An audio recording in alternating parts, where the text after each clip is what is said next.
Hello everyone, my name is Wendy Stover and I am one of our elementary learning coaches for technology. The purpose of today's video is to discuss Google assignments. As a teacher, it's often difficult to look at the student view in a Google assignment because the Google assignments are linked to each individual's drive. So here is a behind the scenes look at the student view so you can better guide your students as they navigate Google assignments. This is a student's Canvas account, and this student is a part of the Canvas course with the assignment that we just created in an earlier segment. The students will click the active link for the published assignment. Remember, we set it to load in a new window, so they'll need to click on this rectangle.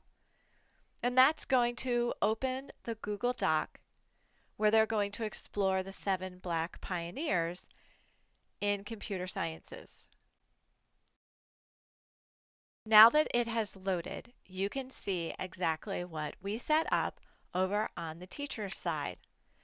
This assignment has 2 files, the slide deck as well as the doc that students are actually going to complete.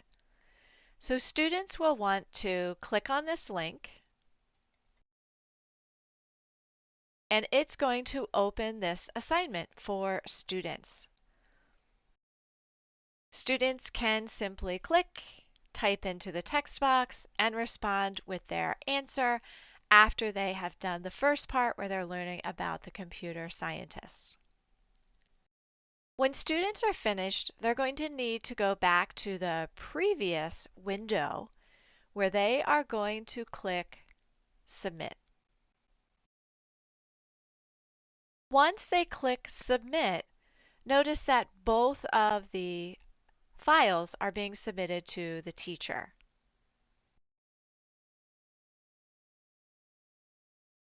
The message on here, if students are going to do a writing, the students have the ability to run an originality report so they can check the plagiarism for themselves prior to handing it in.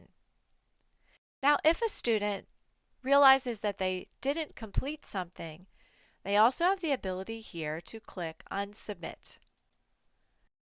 By clicking on Submit, they now become the owners of the doc again, and they're able to go in and to make any changes that they would need to make.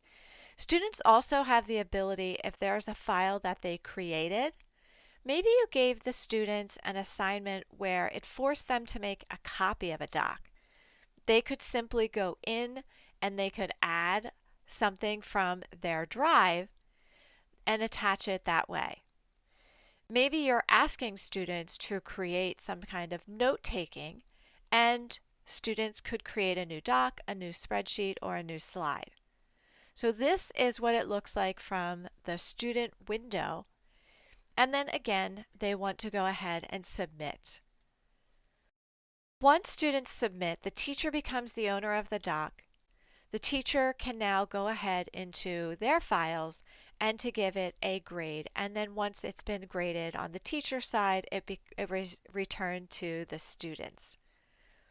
So that's a little bit of a behind the scenes about how it looks for students. When you look at this student view of a student's assignment, you're noticing a different blue button. This blue button says Open to Attach and Submit. Here's the difference between the previous example and this example.